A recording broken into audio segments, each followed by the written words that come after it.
Welcome back, folks. It is September. We have a nor'easter. Going looking for some mullet, some bass. Not really sure where we're going to end up right now. It's 5 o'clock. So we got dusk here. Sunset is at 6:30, give or take. I looked at the sunrise, sunset, the length of day, and just yesterday versus 2 days ago, the days are 5 minutes shorter today than they were 2 days ago. That sun goes down quicker and quicker every day. And it is stuff like that that triggers the striped bass and the mullet and all the other fish to start doing things, moving, feeding, etc. So we're in Rhode Island, and I'd like to find some big bass on mullet, but there's like certain zones where you might find big bass that are well known, and they're big old shit shows with people, so generally I am avoiding those areas. And today we are certainly going to avoid any crowded area. And if that means we're going to fish for small fish in some backwaters somewhere, then that's what's going to happen. But we're going to take a look around. We're going to see what we're up against. And we're going to see if we can't find some good dusk mullet bassing. All right? Let's see what happens.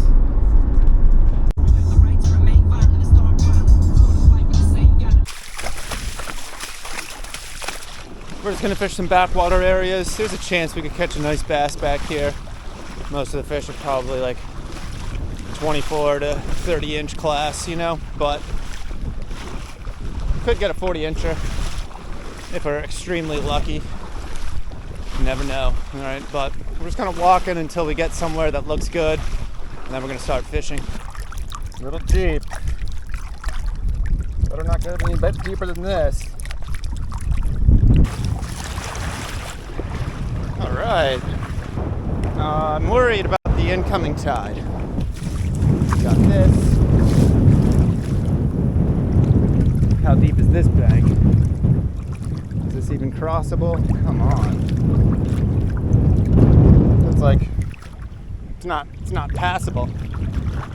We gotta find our way across this deep little cut. We might get stuck back here. Don't do this to me. This is a spot I've only been to once before. Alright, it's a little shallower right here.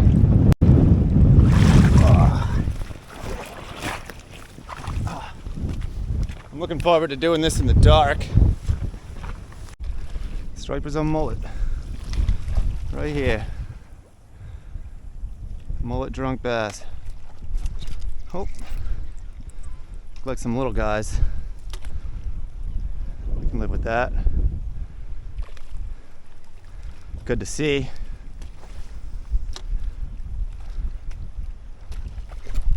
Oh. Wow, really little.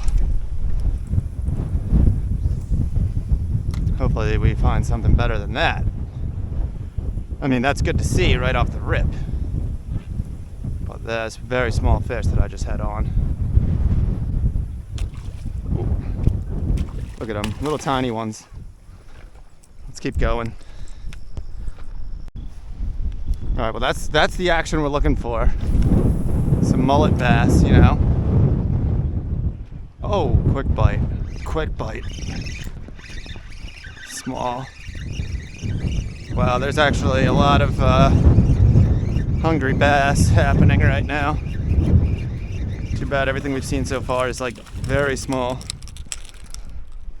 But it's a good sign. So I got this. It's a little Yozuri. Got it rigged up with just treble, split ring, and then nothing in the back. You really don't want to be using a back treble for this.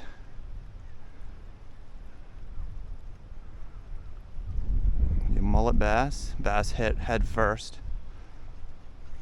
Got some grass. All right, now we just have to hope that we can find something a little bigger.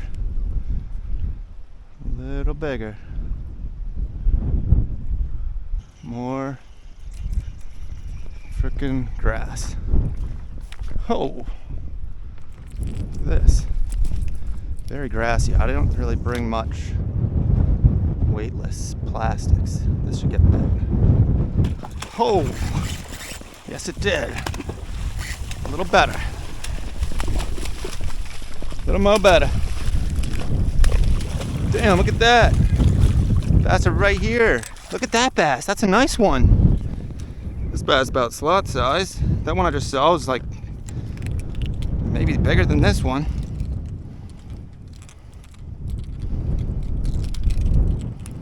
Yep, mullet drunk bass. This is a nice little resident bass. Watch this. Just saw it like, it looked like a bit bigger than that.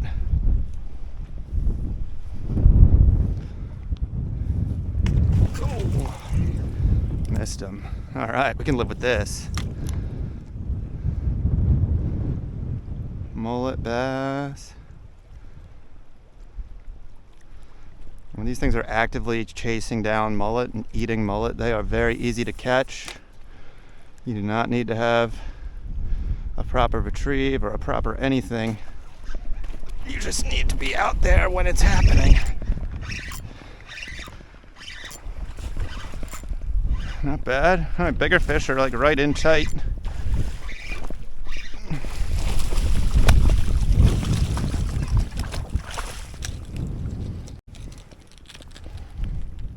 I'm using a Saragossa 5000 and this Jigging World 9-foot shadow surf 30-pound braid. It's like a little heavier than I would usually go for schoolies, but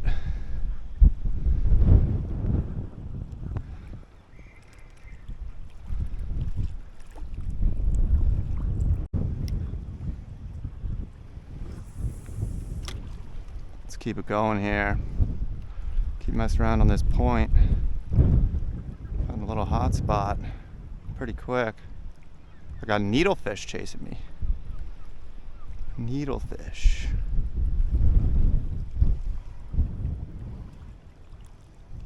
I can see bass popping on this opposite bank over there. I don't know if I'll be able to get those. I'll try. If this gets slow. Oh yeah, a lot of bass popping on that opposite shoreline over there. This little Yozuri casts very well, and we're going to be trying to reach the other side here, as that's where I'm seeing a lot of these bass. And they were biting a certain kind of way right here, but now it's done.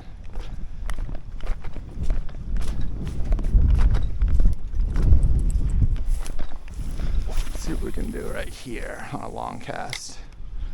If there's any hanging out.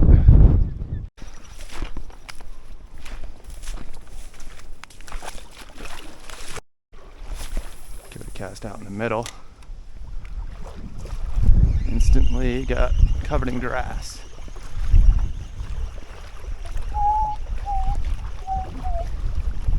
I don't think we're going to be able to cast to that shoreline over there.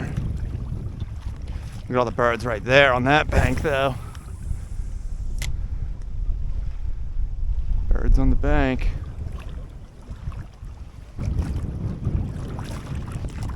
Something small followed me in. Can we reach that shoreline? Not quite, but... Oh! I didn't even see it. I just felt it. Look at all the grass. Like, the center of this has, like, all the grass.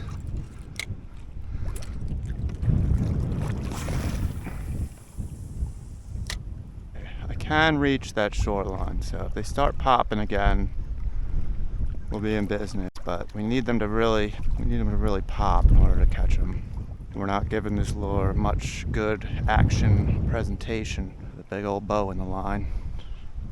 Okay, well, it kind of sucks over here for a couple of reasons. One, big bow in your line. Two, weeds all over, pretty much from like right here to like the whole 50% center of this place is all weeded out. I'm getting okay cast over on that side, but once I get like 10, 15 cranks in, it's all weeds. There's one. On the point, small fish.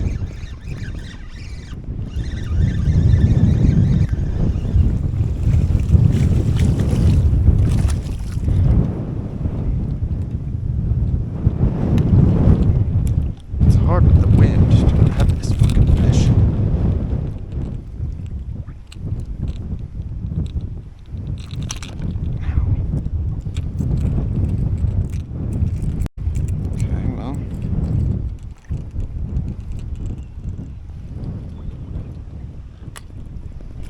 Kind of worked for that one. Little guy.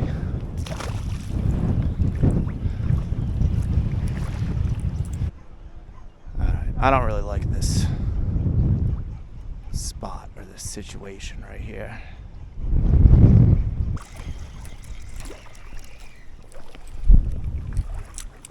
Alright, we're gonna try the 7-inch duck.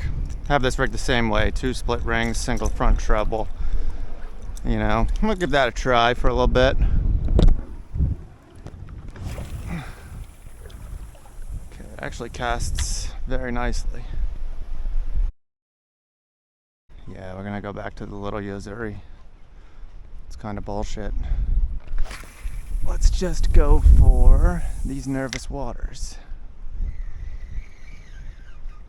Oh yeah, we're in good position here. Some nervous mullets right on me. I just got bit.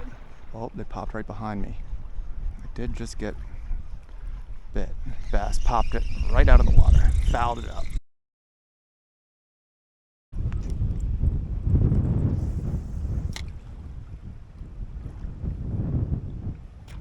Oh, finally. Little guy.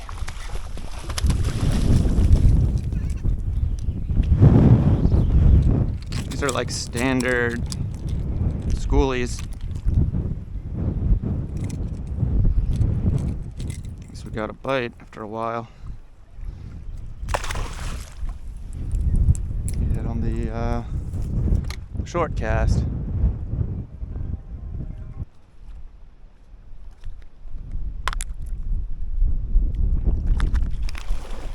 Oh shit. Oh shit. Those are nice sized mullet too. Those are big mullet. Those were some bigger mullet. That was like some cobs. How does that happen? No bite. I got weeds.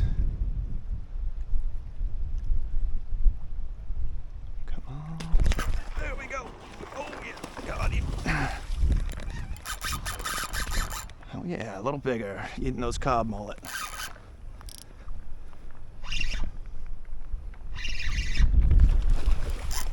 Nice.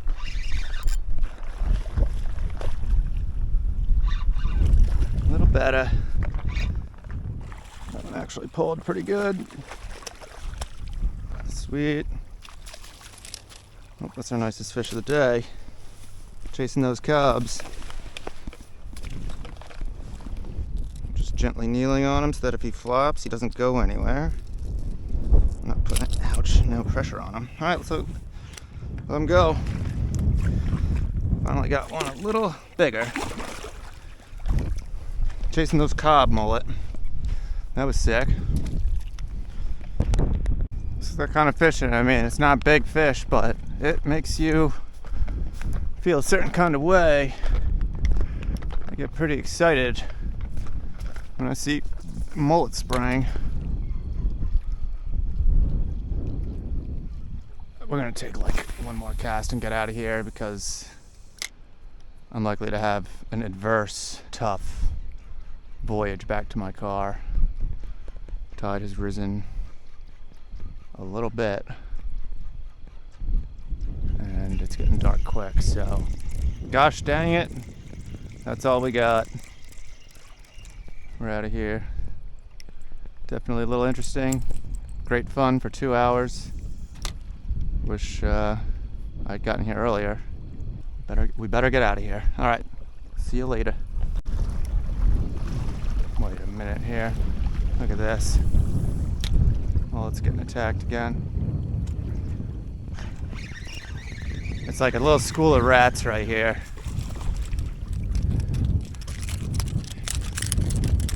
Telling you what, man, when I go striper fishing, I find these juveniles. You know? Look at this. Come on, juvenile bass.